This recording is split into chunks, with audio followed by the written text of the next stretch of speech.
Students आज हम पढ़ेंगे कि क्लासीफाई बॉन्ड एज आयोनिक और कोवेलेंट कि यहाँ पे जो मॉलिक्यूल हैं जो आपको नज़र आ रहे हैं या जो कंपाउंड हैं इनमें जो बॉन्डिंग है वो आयोनिक है या कोवेलेंट है। आयोनिक बॉन्डिंग होती है जहाँ कंप्लीट ट्रांसफ़र होती है इलेक्ट्रॉन की, और कोवेलेंट बॉन्डिंग हम कहते हैं कि जहाँ पे इलेक्ट्रॉन की शेयरिंग होती है, जो ऐसा बॉन्ड जो म्यूचुअल शेयरिंग ऑफ इलेक्ट्रॉन की वजह से बने उसको हम कहते हैं कोवेलेंट बॉन्ड। इस चीज़ को हम डिटेल में समझेंगे और जब ये हम इनको सॉल्व करेंगे तो हमें समझ आ जाएगी। यहाँ पे हाइड्रोजन है और हाइड्रोजन के दो एटम आपस में कंबाइन होके एक H2 यानी हाइड्रोजन का एक मॉलिक्यूल बना रहे हैं। ये किस तरह से कंबाइन होते हैं कि हाइड्रोजन के पास चूंकि एक ही इलेक्ट्रॉन होता है, इसका एटॉमिक नंबर भी 1 है, चूंकि ये जो है फर्स्ट इसका एटॉमिक नंबर भी 1 है, इसमें एक ही प्रोटॉन है तो इसमें एक ही इलेक्ट्रॉन होगा। इस तरह एक और हाइड्रोजन है जो कि ये है और इसमें क्या है, इसमें इसके आउटर मोस्ट शेल में भी एक इलेक्ट्रॉन है। जब ये आपस में एक एक इलेक्ट्रॉन जब शेयर करेंगे, ठीक है, तो इनके आउटर मोस्ट शेल में 2 इलेक्ट्रॉन पूरे हो जाएंगे, यानी डुप्लेट इनका कंप्लीट हो जाएगा और ये स्टेबल फॉर्म में आ जाएंगे। तो इसलिए ये क्या करेंगे, आपस में शेयरिंग कर रहे हैं। इस केस में ये आपस में क्या कर रहे हैं, इलेक्ट्रॉन्स की शेयरिंग कर रहे हैं और इस तरह से जो है वो बॉन्ड बन जाएगा जिसमें दोनों हाइड्रोजन जो है वो आपस में अपना अपना इलेक्ट्रॉन शेयर कर रहे हैं। तो ऐसा बॉन्ड जो शेयरिंग ऑफ इलेक्ट्रॉन की वजह से बने उसको हम कहते हैं कोवेलेंट बॉन्ड। तो ए जो है सबसे पहला जो हमारा ए यानी हाइड्रोजन H2 हाइड्रोजन का जो मॉलिक्यूल है, इनमें कौन सी बॉन्डिंग है, इसमें जो है कोवेलेंट बॉन्डिंग है जी। मैं यहाँ लिख लेता हूँ कोवेलेंट बॉन्ड है, इसमें कोवेलेंट बॉन्ड। इसी तरह से O2 की अगर हम बात करें, ऑक्सीजन जो है, ऑक्सीजन में किस तरह की बॉन्डिंग है। ऑक्सीजन के आउटर मोस्ट शेल की अगर हम बात करें तो ऑक्सीजन के आउटर मोस्ट शेल में 6 इलेक्ट्रॉन होते हैं। ऑक्सीजन का एटॉमिक नंबर क्या है, 8 है। फर्स्ट शेल में 2 इलेक्ट्रॉन आते हैं, के जो शेल है, ठीक है, इसमें 2 इलेक्ट्रॉन आते हैं और एल में जो है मैक्सिमम 8 आ सकते हैं, मगर ऑक्सीजन के केस में यहाँ पे 6 इलेक्ट्रॉन आएंगे क्योंकि टोटल इसमें 8 इलेक्ट्रॉन है, तो हमने 8 इलेक्ट्रॉन यहाँ पे डिस्ट्रीब्यूट कर दिए शेल्स में। तो 6 इलेक्ट्रॉन है आउटर मोस्ट शेल में, तो इसको भी तो 2 इलेक्ट्रॉन चाहिए ताकि इसके आउटर मोस्ट शेल में 8 इलेक्ट्रॉन पूरे हों और ये स्टेबल हो जाए। तो ये क्या करेगा, उन 2 इलेक्ट्रॉन को लेने के लिए, या ये क्या करेगा, यानी स्टेबल होने के लिए ऑक्सीजन ये करेगा कि ये शेयरिंग करेगा इलेक्ट्रॉन्स की। किस तरह से शेयरिंग करेगा, इस तरह से शेयरिंग करेगा, मैं आपको दिखा देता हूँ कि ऑक्सीजन के ये 2 एटम हैं, एक ऑक्सीजन ये है एक ये है, दोनों के पास 6 इलेक्ट्रॉन है, 2 इलेक्ट्रॉन ये आपस में शेयर करेंगे, डबल कोवेलेंट बॉन्ड बनेगा इस तरह से, ओ डबल बॉन्ड दोनों ऑक्सीजन के दरमियान। और यानी यहाँ पे क्या हुई, शेयरिंग हुई, म्यूचुअल शेयरिंग हुई, दोनों ने 2 इलेक्ट्रॉन शेयर किए, तो इस तरह के बॉन्ड को हम कहते हैं कोवेलेंट बॉन्ड। तो ऑक्सीजन के केस में भी जो बॉन्डिंग होगी वो कोवेलेंट बॉन्डिंग होगी। अगर मैं इसको रिप्रेजेंट कर लूँ Cb से, यानी कोवेलेंट बॉन्ड, ठीक है, तो यहाँ पे मैं लिख सकता हूँ कि B का आंसर क्या है जी, कि ये भी कोवेलेंट बॉन्ड है। अब हम देखते हैं जो हमारे पास है NaCl कि NaCl में किस तरह की बॉन्डिंग है। NaCl यानी सोडियम क्लोराइड जो है, अगर हम सोडियम को देखें तो सोडियम का एटॉमिक नंबर है जी 11 और क्लोरीन का जो एटॉमिक नंबर है वो है जी 70। और अब हम देख लें कि सोडियम के आउटर मोस्ट शेल में 1 इलेक्ट्रॉन होता है, सोडियम के आउटर मोस्ट शेल में 1 इलेक्ट्रॉन है, क्लोरीन के आउटर मोस्ट शेल में 7 इलेक्ट्रॉन है। आउटर मोस्ट या वैलेंस शेल जिसे हम कहते हैं, valence shell. Valence shell chlorine के केस में कितने इलेक्ट्रॉन है, 7।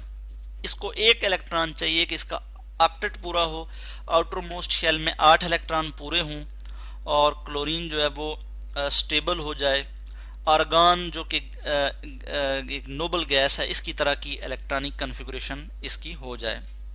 इस तरह सोडियम जो है ये 1 इलेक्ट्रॉन लूज करेगा तो इसके पास पीछे 10 बाकी रह जाएंगे। तो 10 किसकी इलेक्ट्रॉनिक कन्फिगरेशन है, या 10 इलेक्ट्रॉन किसके पास होते हैं, नियॉन के पास होते हैं। नियॉन के पास 10 इलेक्ट्रॉन होते हैं, नियॉन की तरह की इलेक्ट्रॉनिक कन्फिगरेशन हासिल कर लेगा सोडियम, ये भी स्टेबल हो जाएगा, ठीक है। यानी स्टेबिलिटी का जो क्राइटेरिया है वो ये भी है कि एलिमेंट्स जो है वो अपनी इलेक्ट्रॉनिक कन्फिगरेशन किसकी तरह करना चाहते हैं, कि वो ग्रुप 18 की तरह, ताकि वो स्टेबल हो जाएं। तो यहाँ पे हम देखेंगे कि सोडियम एक इलेक्ट्रॉन लूज करेगा और क्लोरीन वो इलेक्ट्रॉन गेन करेगा, और इनमें जो बर्निंग होगी जो कि इलेक्ट्रॉन के लूज करने और फिर गेन करने से हुई, तो इस तरह की बर्निंग को हम कहते हैं आयोनिक बॉन्डिंग, NaCl। तो जब सोडियम इलेक्ट्रॉन लूज करेगा तो इस पे पॉजिटिव चार्ज आएगा, क्लोरीन पे नेगेटिव चार्ज आएगा। तो सोडियम क्लोराइड पे कौन सी बॉन्डिंग हुई? आयोनिक बॉन्डिंग हुई, आयोनिक बॉन्ड, ठीक है, आयोनिक बॉन्डिंग हुई।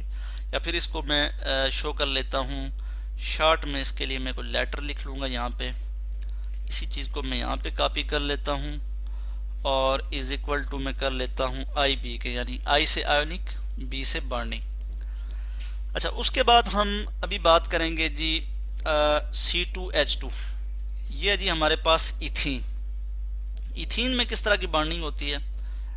इथीन में भी अगर हम देखें तो यहाँ पे कार्बन है, कार्बन का एटॉमिक नंबर 6 है, इसमें 6 इलेक्ट्रॉन होते हैं। फर्स्ट शेल में 2 आएंगे यानी के शेल में, और इसी तरह से जो L शेल है इसमें बाकी 4 इलेक्ट्रॉन आ जाएंगे। तो 4 इलेक्ट्रॉन यानी इसके आउटर मोस्ट शेल में, कार्बन के केस में। दूसरी तरफ हाइड्रोजन है, तो हाइड्रोजन के आउटर मोस्ट शेल में तो एक ही इलेक्ट्रॉन है। अब यहाँ पे क्या हो रहा है कि दो कार्बन हैं और हर कार्बन के साथ 2 हाइड्रोजन है, यानी एक कार्बन ये है, एक कार्बन ये है, और इस तरह से एक हाइड्रोजन ये आ गया, एक हाइड्रोजन ये आ गया, एक हाइड्रोजन ये और एक हाइड्रोजन ये। 1 2 3, अभी तक तो 3 इलेक्ट्रॉन शेयर हैं। कार्बन ने 3 इलेक्ट्रॉन शेयर किए, एक इलेक्ट्रॉन इसका यहाँ पे भी रहता है और एक यहाँ पे भी रहता है। अब यहाँ पे ये दोनों आपस में शेयरिंग करेंगे, और ये जब शेयरिंग करेंगे तो ये डबल बॉन्ड बना लेंगे और इस तरह से डबल बॉन्ड होगा। यानी मैं आपको इस तरह से दिखा सकता हूँ कि इथीन के केस में क्या होगा, इस तरह से कि कार्बन ने 2 इलेक्ट्रॉन आपस में शेयर किए हुए हैं, और हाइड्रोजन के साथ एक इलेक्ट्रॉन शेयर है, एक इलेक्ट्रॉन इस हाइड्रोजन के साथ, एक इलेक्ट्रॉन इस हाइड्रोजन के साथ। तो ये जो 2 इलेक्ट्रॉन शेयर हैं, तो इसकी वजह से डबल बॉन्ड आया। और जो बॉन्ड शेयरिंग की वजह से हो, म्यूचुअल शेयरिंग ऑफ इलेक्ट्रॉन्स की वजह से हो, तो उसको हम कहते हैं कोवेलेंट बॉन्ड, ठीक है। तो इसमें कौन सी बॉन्डिंग है? इथीन में, इथीन में जी कोवेलेंट बॉन्ड है, CB से मैं रिप्रेजेंट कर लेता हूँ कि कोवेलेंट बॉन्ड है इसमें। उसके बाद हम देखते हैं carbon dioxide. Carbon dioxide CO2। Oxygen की हमने बात की कि ऑक्सीजन का जो एटॉमिक नंबर है वो क्या है जी? 8 है, और ऑक्सीजन के आउटर मोस्ट शेल में कितने इलेक्ट्रॉन हैं? 6 इलेक्ट्रॉन हैं। तो 6 इलेक्ट्रॉन है, तो ऑक्सीजन को जो है वो 2 इलेक्ट्रॉन चाहिए कि ये क्या करे, ऑक्टेट इसका कंप्लीट हो। 6 इलेक्ट्रॉन तो इसके पास हैं, मगर 2 इलेक्ट्रॉन इसको मजीद चाहिए। तो ऑक्सीजन 2 इलेक्ट्रॉन, एक ऑक्सीजन को चाहिए 2 इलेक्ट्रॉन एक ऑक्सीजन को, तो यहाँ पे 2 ऑक्सीजन है, तो ये कार्बन के साथ शेयरिंग करेंगे, ठीक है। किस तरह से शेयरिंग करेंगे वो मैं आपको यहाँ पे दिखा देता हूँ कि कार्बन डाइऑक्साइड में किस तरह से शेयरिंग होगी। तो यहाँ पे कार्बन 2 इलेक्ट्रॉन इस ऑक्सीजन के साथ शेयर कर रहा है, 2 इलेक्ट्रॉन इस ऑक्सीजन के साथ, तो इसके नतीजे में किस तरह की बॉन्डिंग हो रही है? कोवेलेंट बॉन्डिंग हो रही है, यानी C डबल बॉन्ड O, इसी तरह यहाँ पे भी C डबल बॉन्ड O। तो ये कौन सा बॉन्ड है? ये कोवेलेंट बॉन्ड है। तो यहाँ पे भी हम मेंशन कर लेते हैं कि कार्बन डाइऑक्साइड के केस में भी कोवेलेंट बॉन्डिंग हो रही है। अब हम देखेंगे कैल्शियम कार्बोनेट के, कैल्शियम कार्बोनेट में कौन सी बॉन्डिंग हो रही है। तो कैल्शियम कार्बोनेट, कैल्शियम मेटल है, मेटल की ये प्रॉपर्टी है कि ये इलेक्ट्रॉन लूज करती है। तो कैल्शियम 2 इलेक्ट्रॉन लूज करेगी, +2 इस पे चार्ज आएगा। इसी तरह कार्बोनेट, कार्बोनेट की अगर मैं ऑक्सीडेशन स्टेट यहाँ पे दिखाऊँ आपको, तो कार्बोनेट पे -2 चार्ज है, ठीक है। इसको 2 इलेक्ट्रॉन की ज़रूरत है।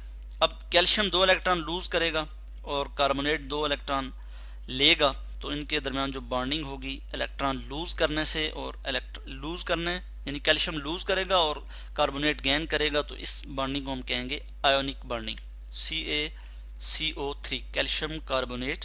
और इसमें कौन सी बॉन्डिंग होगी? आयोनिक बॉन्ड बनेगा इसमें। तो इस तरह से हमने आज देखा कि जो आयोनिक बॉन्डिंग है वो किस तरह से होती है और कोवेलेंट बॉन्डिंग किस तरह से होती है।